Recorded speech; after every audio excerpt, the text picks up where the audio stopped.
Hello, everyone, and welcome back to the Footballing Question YouTube channel. We had a bit of a break last week with the FPL content. Not much really changed in terms of our teams and the leagues and that sort of thing, so we thought we'd have a break, especially during the international break. But we are back on the YouTube channel, ready to go again, and ready to update you on how our Fantasy Premier League is going. Uh, Boys, we've just come off a fairly big week of fixtures. A lot has happened in terms of the games, but the real question is, how are you guys doing on FPL? I will start with you, Isaac. Do you want to run down what you've done to your team from the last episode and how well you have done this week? Well, obviously we missed an episode. There were some scheduling conflicts. Let's just say that sounds professional enough, doesn't it? Realistically, we have jobs, and we can find time to record. It'd be a lot easier when we're at uni. But I reacted to the loss to Chelsea by bringing in Reece James as my right back. Obviously, that didn't go that well as he got sent off against Liverpool. So I was instantly forced into making a transfer, which made it easy. I knew exactly who I needed to bring out for my next week and exactly who to bring in. It was a straight swap in terms of price. I took him out for Shaw. And Shaw got 5 points. It's annoying that he didn't keep a clean sheet against Newcastle, because if he did, it would have been flying. Maybe he got like 9-ish. But 5 points does me. Good performance from a fullback. Good, nice. 5 points. I'll take that. I got 53 points at the moment. Just to clarify, the Everton game finished like less than an hour ago, I think. So, my subs haven't been accounted for. There is 1 point on my bench. 1 point on my bench, which is Moda, who I think got a point just for being on the pitch for Brighton, and Mount didn't play. So that 1 point, he's getting subbed on, lads. He's getting subbed on. Tally that up, I got 54. And the average is 54 right now, meaning I'm an average man, getting average points. I'm really underperforming this year. It's really not going well, but I've got plans to weave in Cristiano eventually.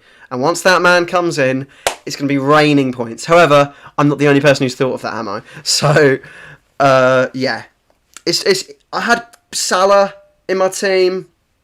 Got me 16 as my captain. All right. Could have maybe scored another. Fernandes was my vice. Scored a cracking goal. It's all right.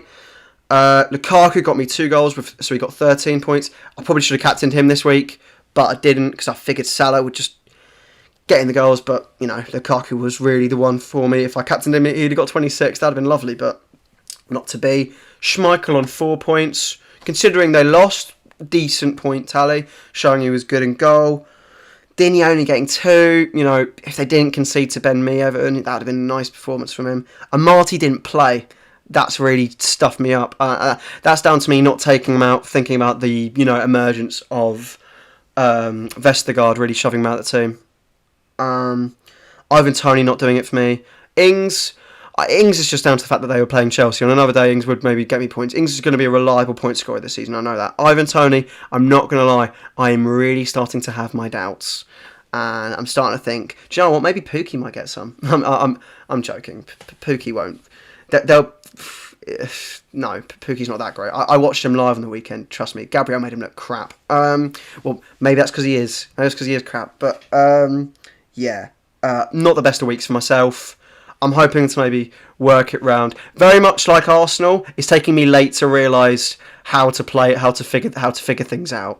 I've left it late, and by late I mean I'm in the middle of the season. I'm still working shit out, and that is I am playing Arteta ball right now with FPL. I am working on the job. So, not a great week for you then, Isaac, by the sounds of it. But could be better, could be worse. You're on average. Yeah, not the best of weeks. I definitely can do better. It's not awful, but you'd like a few more points there. You'd like a few more little points here and there. Yeah, of course. Well, I think we better move on to Ashley. Ashley, how did you do this week? Not bad. I haven't done that well in the league so far. I'm sitting roughly around the mid-30s out of a 50-person league. It's not that great for me. But this week I was slightly above average. I got 67 points. And I think, obviously, I don't know yet, but I think that might go up because I had an injury in my first 11 and one of my bench players got like 8 points. Does that mean he goes in? I have no idea. Wait, who's your bench? Who's your bench player?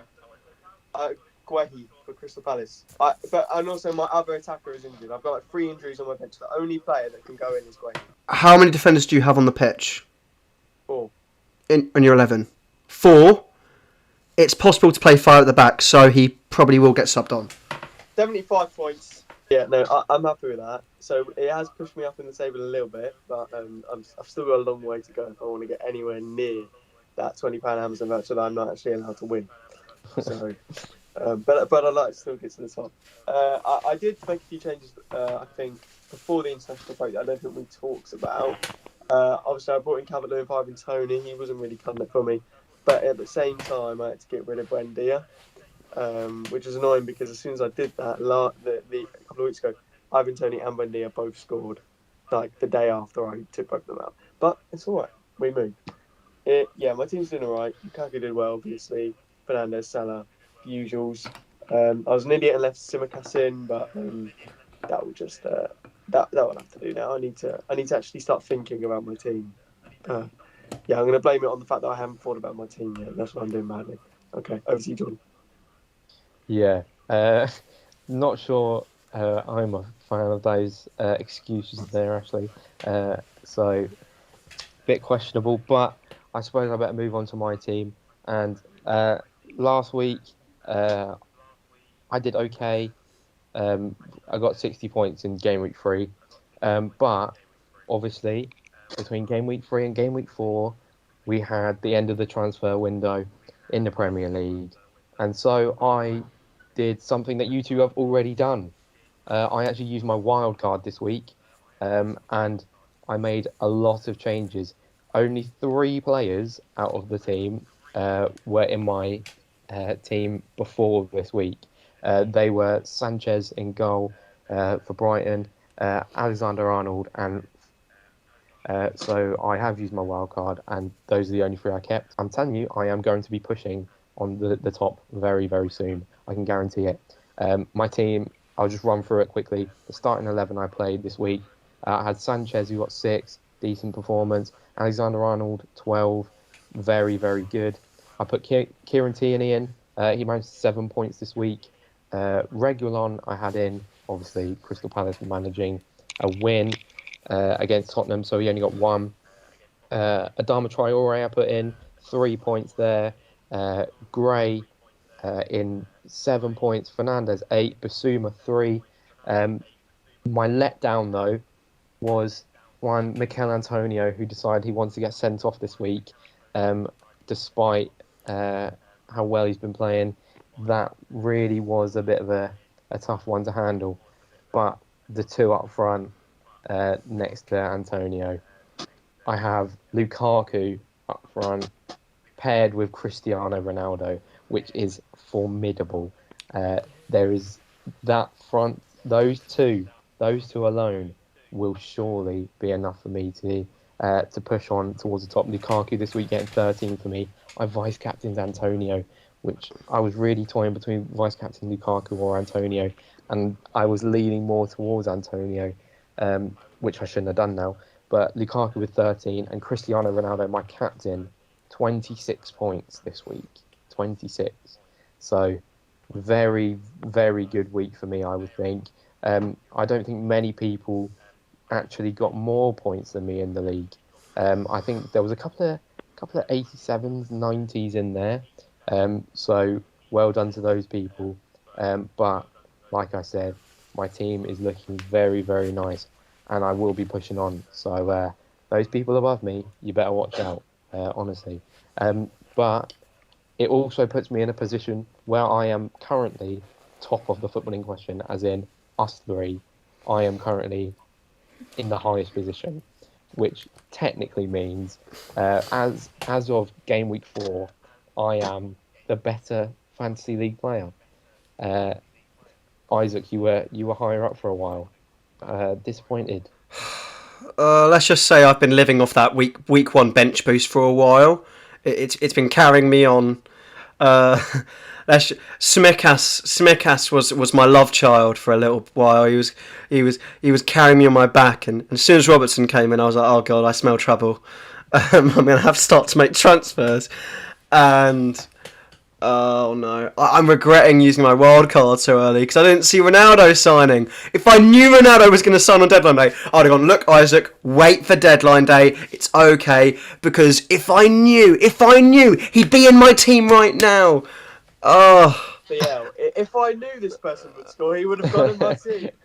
No, that's very different, because thing is, I'd watched the FPL show before game week 1. I'd watched the show to get as much advice as I could, and it was like, with your wild card, some people play it early. If I was going to do something, I'd either wait for deadline day or wait for a triple game week. And I was like, okay, I'm going to wait for deadline day, and then as soon as week 1 finished, I went, I want to use my wild card, and I reacted. I was too reactive. I thought, Fernandes got a hat trick. He's going to get 30 points each week. I need to make sure he's in my team. And now United have Ronaldo, and I've got to take Fernandes out, and I feel like an absolute nitwit. No. Have faith in me, all right?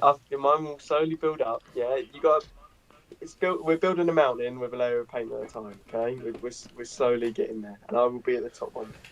It's only game week next 4. season. Hold on, Ashley.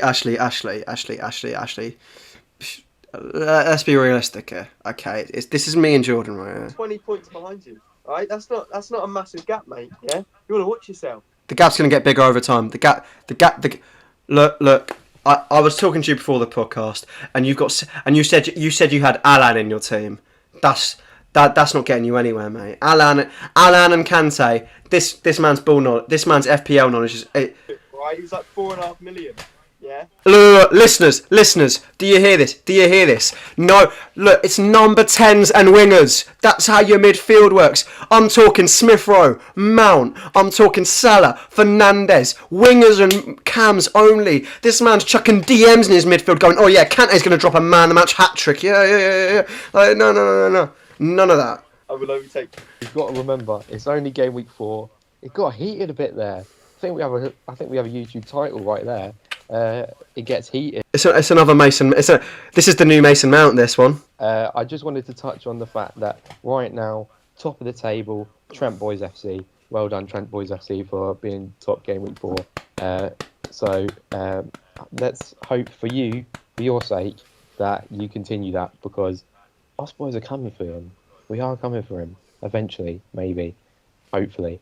But Trent Boys FC is currently top, and I think that's everything we have to talk about in today's episode of the Fantasy Premier League. Thank you very much for watching. Please remember to subscribe. We're trying to grow as much as possible, so hit that subscribe button. Click the bell notifications as well, and you'll be notified every time we upload a video. Their links are all in the description for the socials. So everything is down there. Make sure to check them out. We've got Instagram, Twitter, Facebook, and obviously we have the podcast, so go give that a listen as well. But I think that is everything from us here today. So we will see you next week for game week 5 of Fantasy Premier League.